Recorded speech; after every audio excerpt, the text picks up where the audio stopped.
everyone, welcome to another fantastic episode of Epic Gen Table Talk. Get ready to be wowed with their award-winning play. But before we get into that, let's kick things off by talking about the latest buzz happening in our beloved Toronto.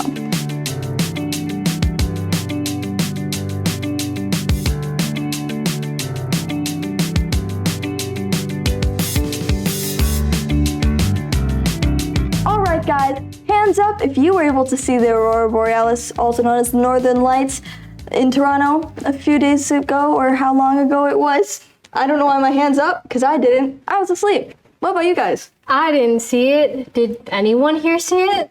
I did. Oh, how was it? Well, it was really a short moment for me. I didn't really stay up for that long because it was kind of late, but it was really pretty. The sky was all green at first, and then a few seconds later I walked away, I came back, and it was all purple. I love green. It was like each row was going all across. I love purple too. Yeah! What's up? Aurora Borealis did that for us because we missed out. You guys want to know why it's called Aurora Borealis? Yeah. I can't pronounce it, I'm really sorry. Don't worry. So Aurora is the name of the Greek god of dawn, and then Borealis comes from a way of saying the wind of the north. Wow! So it's like the Greek god of dawn and then the wind of the north. I mean, it is the wind of the north. Yeah. Of the north. And dawn too, because it kind of makes sense. I never even thought about it having like more than a meaning to the name. It sounds so pretty though. It's just, it's perfect. It matches the picture. Exactly. I mean, what else do you guys know about it? I just know the pictures that my mom sent me at like 1 a.m. I watched a TikTok. TikTok has more than just entertainment. It has education. It taught me that we can see the Aurora Borealis right now because this is the period of time where the sun has the most sunspots and sun flares. According to the TikTok, like, if I'm wrong, I'm not a scientist, guys. I didn't study this. But basically, the sunspots are interfering with our Earth, and that's why we have the ability to see the Aurora Borealis so vividly in different places of the world. You know, you can see it from different planets, too. Really? I'm pretty sure you can see it from Jupiter. I can't remember. Oh, wait, really? They have their own. People on Mars can see it?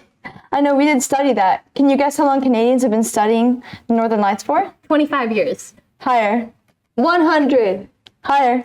100,000. It's a lot lower. 500. It's 107 years. I was Wow. I think I was closer. Closer? 100,000 years sounds closer. 100,000 years.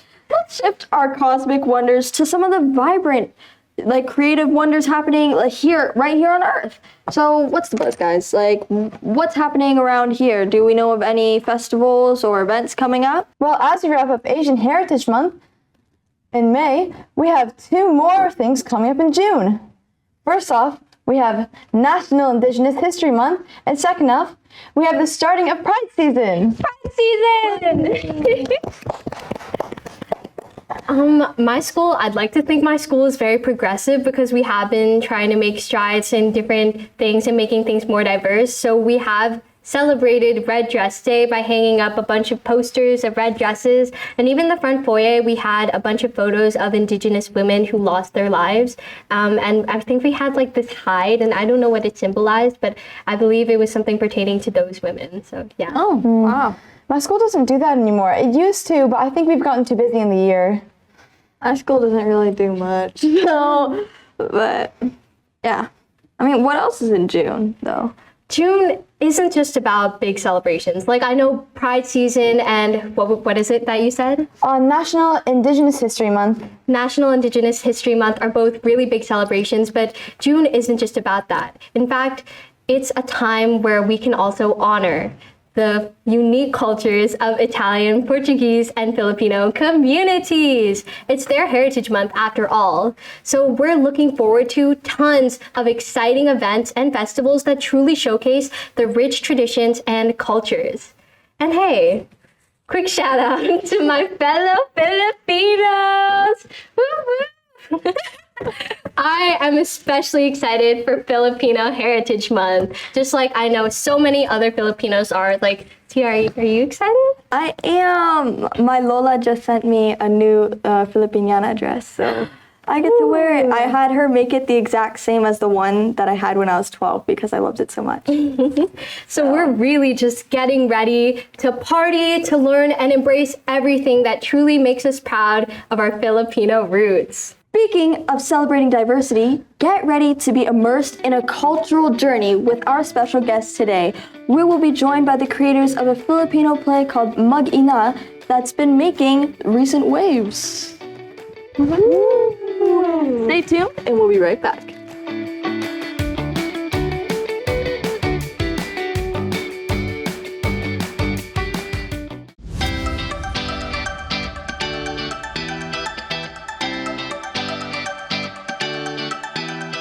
Welcome back, everyone. We're just so excited to have some special guests in the studio today.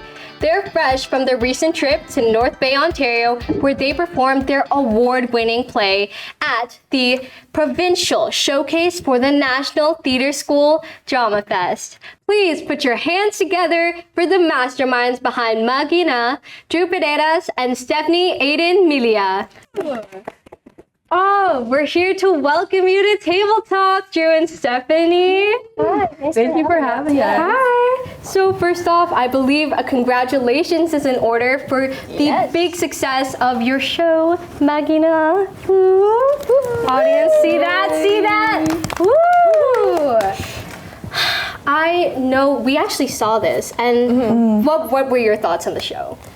Well, I thought it was like very creative from what I saw. I showed up a little late, guys, but we'll talk about that. I showed up like halfway through, but from what I was able to grasp, it was very creative and well thought out. What did you think, Trissa? It was really cool. I especially love the dancing. I don't know why, it just stuck out to me. Like the beginning scenes too, the beginning dances. Yeah. I really love those parts.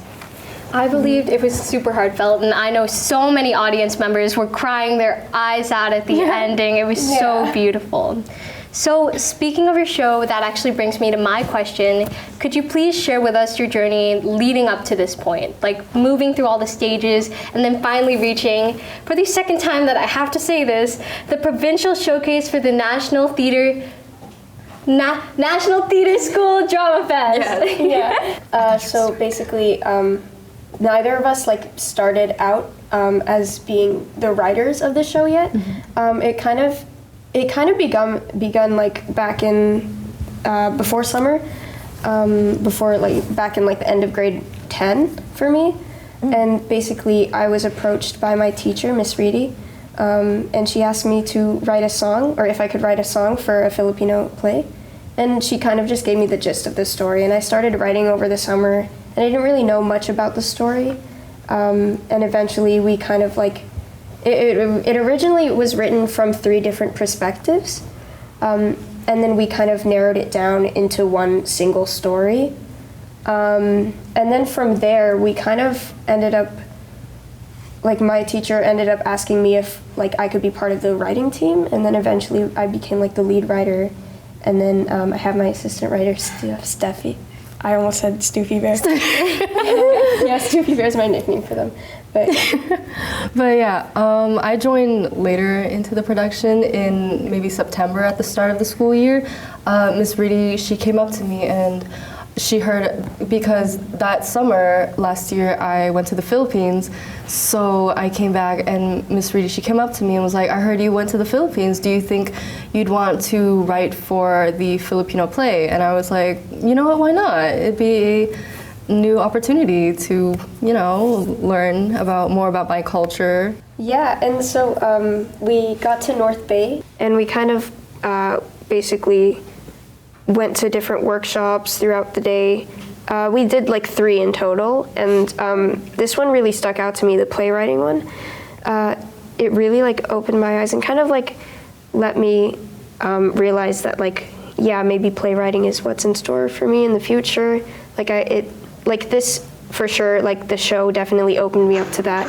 Yeah, so districts, it wasn't really anything new to me because I, last year I participated in NTS Drama Fest at our school again, but that time we didn't move on past districts, so that was really sad. So moving on to regionals was very big for all of us, but most especially like for me, because that was something that I didn't experience the year before, so it was just very new and very exciting for me.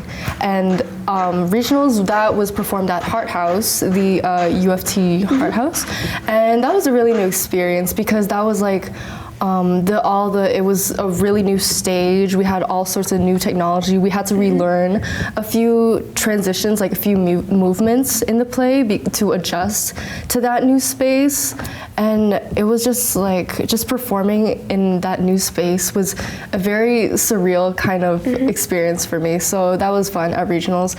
Now, I was going to ask you guys about the storyline, but you already answered some of that, which is great. But you said cast, and you're talking about the cast. How did you guys select the cast? Because there was like 46 of you, right? Right. So we had a very unorthodox way of kind of casting. Like people, like in the industry, it's not usually done this way. But we kind of had like everybody in the room, like in the drama room, and we kind of handed out scenes, like different scenes from the play that we were writing, like drafts of the play. And we basically gave it out to groups, like we put people in groups. And it was like regardless of whether they were there for acting, like people who were coming for like stage crew or makeup and stuff like that, like they were all putting their name in the hat kind of. And we kind of walked around as they were acting and kind of like, we looked at each other and we were like, hey, what about that kid? You know, it was sorry. And like all this growth and improvement they've experienced throughout this entire process, like it would have never been possible without Drew, you know, like all of Drew's contributions, like they're practically the glue of the play, like through directing, writing, composing. Actually, a lot of the original music is by Drew, and that clearly showed when at the provincial showcase, Drew, they earned the Mira Award for being the quote-unquote beating heart of Mag-ina, the person who held us all together and truly united us as one. Yeah, I have the trophy here. So.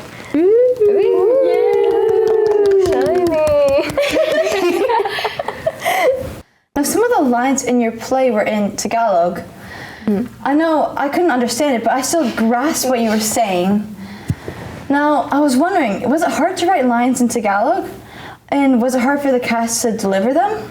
Also, what was the feedback from the non-Filipino audience? Yeah, so interestingly, neither of us are fluent in Tagalog. So we had to, that was a big struggle. We had to frequently go up to some of the cast members and be like, hey, can you verify if this is right? Like we would write what we knew, but like most likely it wasn't like perfect. It was kind of like broken. So we kind of had to, that was a big thing that we had to fix.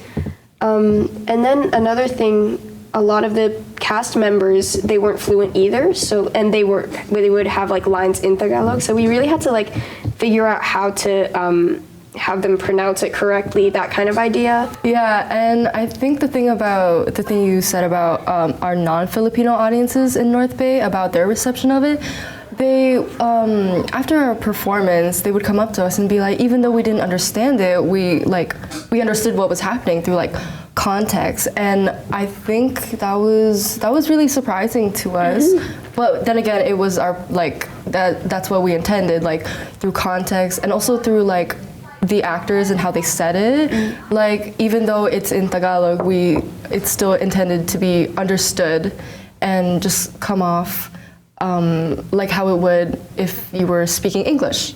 Yeah, I remember from the district and the provincial levels, the adjudicators, Sophie Gee and Aaron Jan, they kind of, they explained to us, they were like, oh, we love the fact that you didn't need any subtitles or anything. Like the way that we wrote it was so that people could really understand what we were trying to put, like what was trying to come across through the play. Yeah. Even I don't really speak Tagalog, and I was able to understand it as well. But I was wondering, why do you guys think that culture and like showing heritage in the play is important, especially in like a country as diverse as Canada? Well, definitely sharing culture, even though Canada is still like very diverse as a country, I think we still have some ways to go in terms of like representation, because a lot of people were telling us after watching Mayina that it was a story they never really heard before. It was never something they thought actually happened. Like I remember in the early makings of the play, Miss Reedy, our teacher, she was like, should we show this? Is this something that we're allowed to show on stage? Is this like controversial? And we were like, no, it's very normal for us. It's very normal for our community.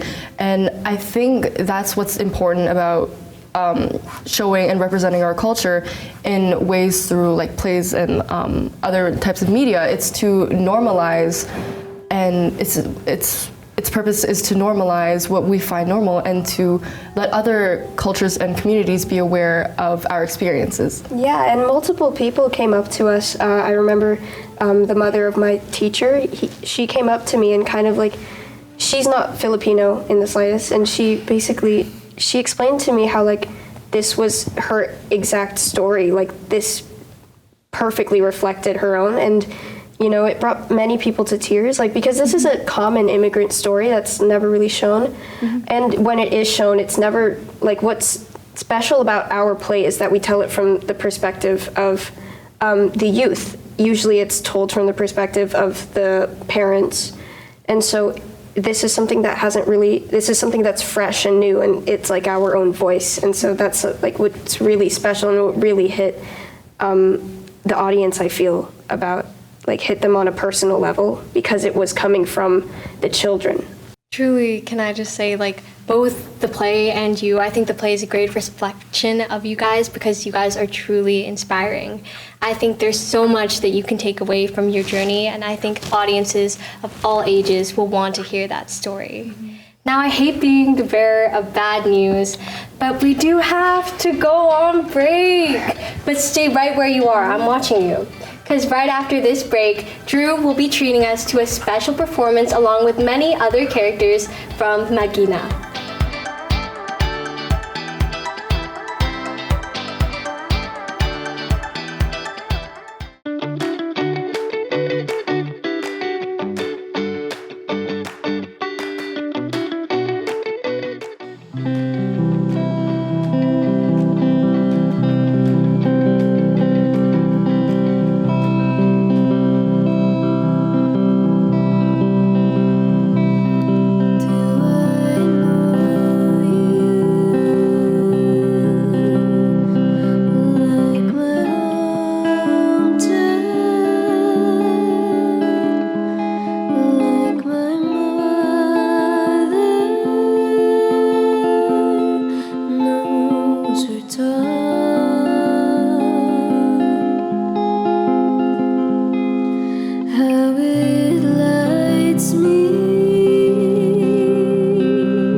That was so impressive.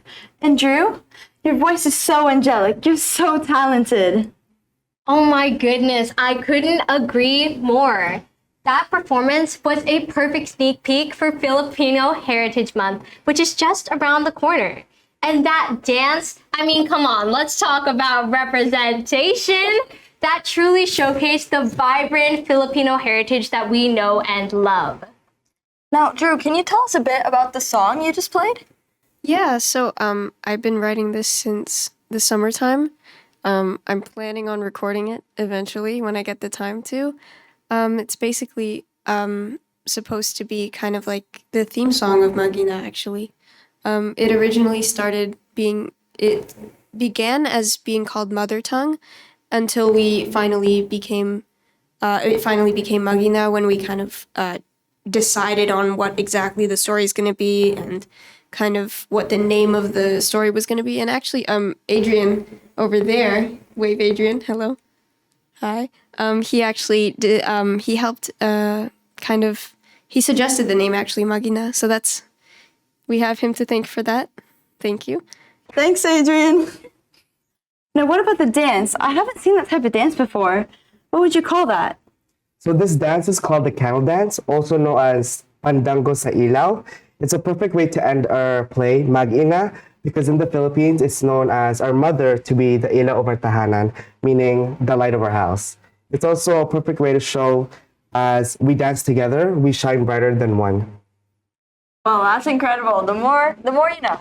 And thank you to the incredible cast. That was absolutely beautiful. And thank you to Stephanie and Drew for sharing your stories with us. And as for our audience, we hope you enjoyed this episode. Remember, cultural diversity is not only our strength, but it's also our beauty. Embrace it, celebrate it, and be inspired by it. We hope to see you next time here on Epic Gen Table Talk. 3, 2, 1. Magina!